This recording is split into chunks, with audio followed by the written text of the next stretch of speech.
Hi, I'm Katrina, and this is Boldly Challenging Ableism.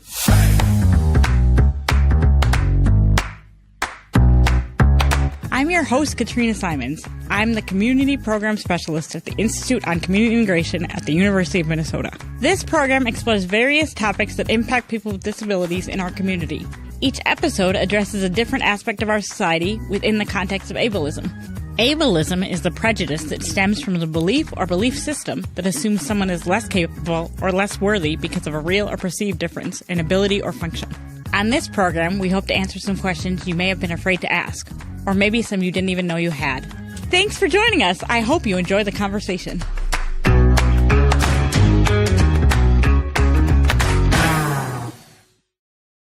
Hi, everyone. Welcome to Boldly. Thanks for joining us today.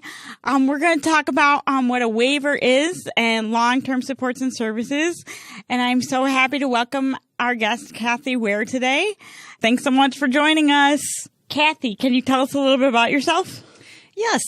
Thanks for having me. First of all, I'm a registered nurse, been a registered nurse for 25 years. I worked as a waiver case manager for about 8 years, and now I'm working as a MnChoices certified assessor for about the past 9 years. And you are also a parent too, right? I am. Yes. I have a 30-year-old son. His name is Kylan Ware. He lives at home with me. I am a Partners in Policymaking graduate. I've served on the ARC Board of Directors in the early 2000s.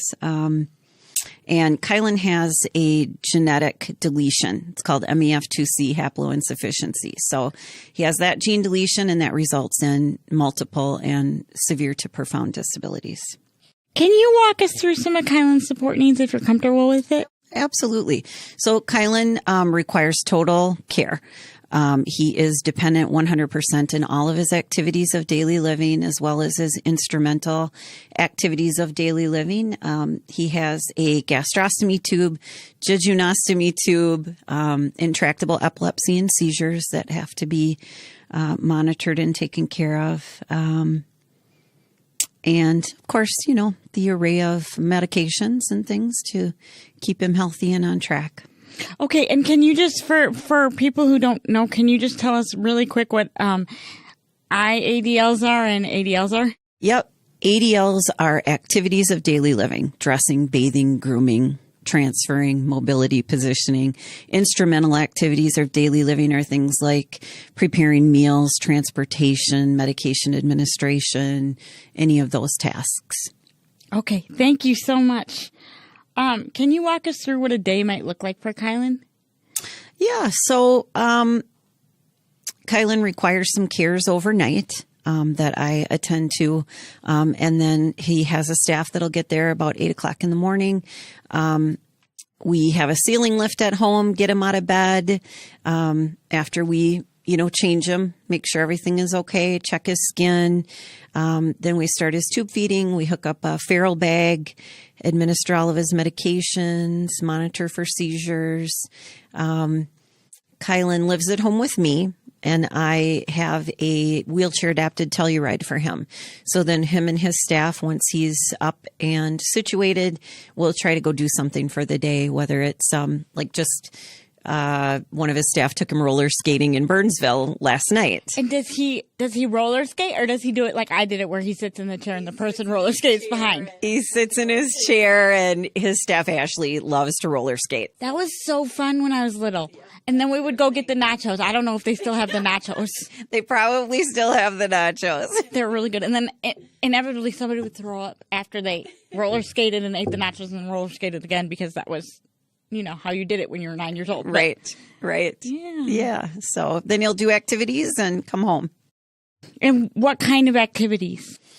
Last night they went to the, at the Minnesota Vikings practice stadium in Eagan. They have a drive-through of Christmas lights. So him and his staff went and did the drive-through of Christmas lights. And so he gets out in the community nearly every day to do activities and to do things just like anyone else would. And does he have favorite things that he can request to do? What is his language like? He's nonverbal. He's nonverbal. Okay. But he expresses himself. And people who are familiar with him know whether he's happy, whether he's engaged in the activity, or whether he's pretty ticked off, and you probably should leave him alone. Because you could just tell. You can tell. He lets you know. He lets you know. Okay. And does he have one of those like boards that he can point to? Like, we tried to use that for years, and it doesn't work. But he does have the ability to shake his head no to say no and mean no. So he does know. He does have a no. Yes. Does he have a yes? He struggles with the yes. Struggles with the yes. Yep. Okay. So we just keep offering different things until it's not a no. Okay. Perfect. And when you say he has cares overnight, does that mean that somebody needs to be awake all night to care for him? It does. I have a camera that monitors him and goes to my phone. So when he moves, I can tell if he's having a seizure, if he wakes up, if I need to attend to his incontinent needs. Okay. So when do you sleep? Good question. Great question. I will take a lot of naps when staff is there, and but I provide a lot of uncompensated informal care in order for him to stay at home. Okay, and are so you don't really sleep through the night, or you can find staff overnight if sometimes? Excellent question. There's not enough money to pay for the care that he needs. The level of care that he needs isn't supported through a self-directed CDCS budget. Okay, so does that mean that if he wasn't in a self-directed model, that you could get formalized nursing support, but since you wanted to give him a higher quality of life, you forwent the formalized nursing support at night, and now it's just you? Yes, that's 100% accurate. That would be a 100% accurate statement. He's on a CAC waiver because he is nursing or hospital level of care. I'm a registered nurse, so I provide all that care and delegation to staff under my nursing license free of charge. That also allows me then to pay his direct care staff a higher wage per hour, so they do show up and they can support their families and earn a decent living helping to take care of Kylan. Okay, and how many, if it's okay if I ask, how many staff does Kylan have? 3. 3. Okay, and they cover the daytime, some of the daytime hours, but then obviously 3 staff can't cover every single day. Right. Or do they? Right. Typically, I will have staff from 8 in the morning till 9 o'clock at night. On the weekdays or every single day? Every single day. Oh, that's really good, but that still leaves a lot of hours that you have to do for free, right? Yes. And I still do the, if they take vacations. Yeah. I am 24-hour, 100% backup. So anyone calls in sick, that's me. Anyone needs a vacation, that's me. Staff quit, then that's me. We've recently had a very good stretch of being staffed. Before that, it was not actually. Okay, and when you say recently, I'm just curious. When did the good stretch start? Well, it's been about 6 months. Okay, because that's funny that you say that. Because what I was about to say is about 6 months ago, because many PCAs were able to join a union, and the union was able to put pressure on the legislature and DHS, mostly DHS, to raise the wages from $15 an hour to $19 an hour. And that's about when you say your good stretch started. So if anyone says we didn't need higher wages, you would be incorrect. And I would say it doesn't go nearly far enough because I have to, again, I forego any nursing pay to pay the staff. And so I pay them $30 to $31 an hour. And even if you were on a traditional waiver with nurses coming into your house, nurses that were not you coming into your house, you wouldn't be able to find that staff because the rates are too low, correct? Correct. So this is self-direction, and this is the way that I've been able to make it work for Kylan and for our family. Okay. Thank you very much. Can you let us know what long-term services and supports are? Yeah, LTSS are long-term services and supports. That encompasses all of the services under Medicaid for people with disabilities. So that can be anywhere from a group home setting or customized living. It includes PCA services, homemaking services, home delivered meals, chore services. So all of those services are under long-term services and supports. Okay, and what is the difference between PCA and homemaking services? A PCA will do hands-on care for a person who needs activity of daily living assistance. A homemaker is someone that will come in and just clean your house, help with dishes. A lot of people can't get downstairs to do their own laundry, so they'll come over and do the person's laundry, some meal prep, those types of things for homemaking. Thank you very much. Okay, so that's what long-term services and supports are. And long-term services and supports, correct me if I'm wrong, that it also, long-term services and supports extends to nursing homes, correct? And HCBS is a part of long-term supports, but in the community. Is that right? Yeah, it gets pretty confusing, all the titles and the names and everything.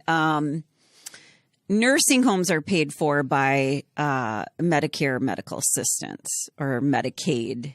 So CMS, what we all think of as the Center for Medicaid Services. Yes. Right? Yep. Okay. And what is a waiver? So waiver is just a term for funding for services. So the waivers were implemented in Minnesota. We have the Developmental Disability Waiver, CADI, CAC, BI, and then for people over age 65, there's AC and EW waivers. And those are a funding stream that allowed people to get their long-term services and supports in home versus in an institution. Okay. And those started, I think, in 83. Yeah, I'm not exactly sure on the year. As far as I can remember. It could have been like after that or before that slightly, but I think it was somewhere around 83. All right. And Kylan is on a waiver, correct? He is. So that says because he's on a waiver, that means that he doesn't have to live in an institution and he can live at home with you where he prefers. That's what we use those services for. Okay. Yep. Do you know people that are on waivers that live in institutions? Well, that's a great question. And I call, of my opinion, because of the Department of Justice, I think that group homes, community residential service facilities, customized living facilities, foster care facilities, whatever you want to call them, 4-person, 5-person homes are institutions. You think of okay. I believe those are institutions. And that's because the Department of Justice tells us that those are institutions. How the Department of Justice defines a segregated setting, all of that describes a 4 to 5 person group home setting. So in that perspective, then a group home is an would be there would be institutions covered by the waiver because a 4 to 5 person group homes are considered institutions. By the Department of Justice, they are. The Minnesota Department of Human Services Disability Division does not label those as institutionalized settings. And is that legal? I don't believe that it is. I mean, you have the ADA integration mandate. Okay. You have Olmsted versus LC and EW. You have our Murphy versus Harpstead settlement agreement. Yet we're still calling 4 to 5 person group home settings. We're calling that community owned home. That's not community owned home. People don't choose to live there. They get put there. People don't choose who they live with. They get stuck with people to live with. People aren't choosing who provides their care. They get stuck with whoever the provider decides to employ to be there. So where in that description does anyone have choice about what's going on in their lives? Right. But I'm wondering, I'm wondering why the DOJ and the state of Minnesota differ on their definition of institution and if it's legal to differ. As do I. On that. Okay, you also wonder, okay, great, we're on the same page. We wonder about the same things. As do I. I would like for DHS to address that specific question. Okay, and you've been at this for a hot minute. I'm sure you have. Have you written formal letters asking for that? I know you have. I have. You have. And what do they answer? Just that they, and I provided some documents in an email of that today where DHS says that they do not define those 4 or 5 person group homes as an institutionalized setting. They call that own home. They call that community integration and inclusion. And I don't think that it is as any of us would define it. So they just get to decide, even though, so the DOJ doesn't get to decide what an institution is? They have. But why doesn't Minnesota have to follow it? Do you know that? Or is that everybody's question? There seems to be a lack of accountability. Okay. So nobody's holding the state of Minnesota accountable for that interpretation. And there's no consequences to them. Where are the consequences? And is there someone in theory who's supposed to be holding the state of Minnesota accountable? Well, we have a Minnesota Olmstead Implementation Office. So I often wonder why they aren't holding DHS accountable for the definition of segregated setting. What do you think it would take for someone to hold the state of Minnesota accountable for the definition of segregated setting? I'm not 100% sure because if people say, well, let's get it written in legislation, but I also see we have legislation that's already written. We have court cases that are already settled and we're still not doing it. So does the Department of Justice have to come in and stir the pot a little bit? I don't know, but somebody needs to. Do you think they will come in, the Department of Justice? Do you think they will come in? I think if we had enough complaints, they would. Okay. Like, do we just write a letter to the Department of Justice? Right. Yes. Okay. We'll post some type of address on our Facebook page maybe and link it. And then everybody who listens to this podcast can write a letter. Sounds good. Okay. We'll do it. All right. Okay, we have that issue. And then another issue is that people who live in group homes often have a higher level of care than people who live in the community. Yes. Because if they could get their needs met in the community, they would, but they could not. And so they had to move into a group home. And sometimes we actually are paying those group home staff less to take care of 4 people than we are paying one person to take care of one person, which I'm also confused about. So that's another issue that I feel like needs some addressing. I agree with you 100%.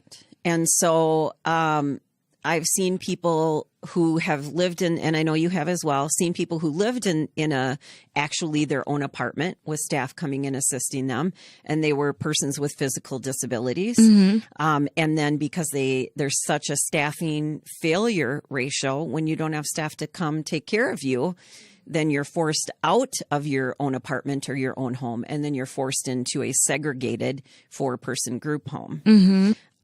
And then the taxpayers are paying that 4-person group home $500,000 a year, to which I say, if you were giving that individual $500,000 a year, they would have never had to have left their own apartment. So why are we so willing to pay that $500,000 a year for a segregated setting, but not for that individual with physical disabilities to access that funding to stay in their own apartment? Yeah, or even if you had $500,000 to pay for it, you wouldn't even need to just have physical disability. You could have all the disabilities and still cover it. All of them. And all the disorders. That's and all exactly the medical needs. That's exactly right. But we'll pay that rate for a 4-person congregate care institutional setting. We won't pay that for the person to live in their own home or own apartment. Even though Olmstead mandates, right, that we are supposed to. The ADA integration mandates it, Olmstead mandates it, and the Department of Justice has defined it for us. Okay, we need to back up and define what Olmstead is because we haven't done that yet on this podcast. Yes, there's a lot, isn't there? Yeah. So Olmstead it's the Olmstead decision. It was Olmstead versus LC and EW. Mm-hmm. And that was in Georgia. Mm-hmm. And they said that people were legally, you had to provide services for people out of an institution. Did it say anything about the level of care you must provide? Did it say you must provide an equal level of care? An equal level of support? That's a good question. But it would have to. I mean, I would think it would be assumed. I'm not sure if it explicitly stated that, but if I cost X amount of dollars to be in an institution and Olmsted is saying I don't have to live there. I can live in the community with services if that's what I choose. Then whatever it takes to keep that person out of the institution should be used to keep the person in the community. And that's what the law says, or that's how the law should be applied? That's probably how it should be applied. But that's probably not what it says. Probably not. Okay. So we have a lot that's already, and we haven't even talked about waiver reimagining. I know. We'll do that next. Can you tell us how a person becomes eligible for a waiver? Okay. So for CADI-CAC, BIDD, the person either first has to be certified disabled, and that is through the Social Security Administration and SSI, or through the SMRT process, which is State Medical Review Team. So first you're certified disabled, then you apply for medical assistance. Both of those two are the keys that open the door, and then you apply for a waiver. You call and ask for specifically for a Min Choices assessment for a waiver. Okay, and how long are the waiting lists for the waivers? That's an excellent question, too. So, and this is why I say we can have it written in legislation, and it's not always what happens, and there's nobody even holding it accountable for the legislation. It states specifically in Minnesota statute that if I call in and say I need a Min Choices assessment, that they have 20 calendar days with which to provide me that assessment. Really? Because I thought it was 30, 20. 20 days, and counties, lead agencies are terribly behind in that system. And so it can take 6 months to a year to even get the screening for a waiver. Okay. Now I have another question on that. Do you think that counties do really want to get it done in 30 days and cannot? Or do you think that they don't have a lot of incentive to meet that deadline since there's no consequence if they don't meet it? I think both. And in fact, they actually save money if they don't meet it. I think both. I think there's counties that are, and lead agencies that are really good about trying to get it done. But then, so DHS will mandate that this is how the assessment has to be done, right? But then the lead agencies have to go to that board to get money to hire staff to do what DHS wants done. So it's very strange. Right. This is not how another business would be run. Right. And it's not a business. Right. Yeah. So then they have to get more assessors on board, more certified assessors hired and employed by the counties to get the assessments done in a timely manner. And then we have to get that authorization from the county boards to pay for those positions. And do you think the layers that we have to go through are intentional, or do you think that or do you think that they're necessary based on the complexity of people's needs? I've been doing this a long time. And we used to, when I was a case manager, there was, this was long before Min Choices 1.0, Min Choices 2.0. I was a case manager, and they call them legacy screenings. But as case managers, I would also do the annual assessment for my client. And so I think DHS probably thought they were doing something good, which is, we can assume good intent, right? Maybe for some of the things. But then there's always these unintended consequences that always occur that nobody thought of when they made those decisions. And that is the problem. They should have asked you. They really should have. So this was part one, and then next time we're going to talk about Waiver Reimagine. But what about our current waiver system, without considering Waiver Reimagine at all? What would you want to leave people with, other than write a letter to the DOJ? About our current waiver system? Yeah, our current waivers, or even long-term services and supports. Yeah, I mean, we are the people that elect our officials. We have legislators. We elect them. They are in charge of the Department of Human Services, right? Like we are paying their bills. Right. And so we have to make sure that our legislators are holding the Department of Human Services accountable for people with disabilities and their families. Mm-hmm. And the way we do that is we write letters and file lawsuits, correct? I say yes. And we make appointments with our legislators. We go in ourselves if we're a person with disabilities. We bring our loved ones in if they are the person we're caring for. And we go in and we meet with our legislators face to face. And we put names to concerns, not just letters and emails that they can look over. Well, thank you so much, Kathy, for joining us. Thank you for inviting me and having me here. We know you're very busy. We really appreciate you coming and giving us your time today. Thank you. Thanks, audience, for joining us today. We're so happy you were here. Make sure you tune in next week where we talk about Ware Reimagined, because right now it's like you only read half the book and you want to hear the end of it. So make sure you come back next week. We'll be back next week with part 2. We'll talk about Ware Reimagined, and it'll be a romping good time.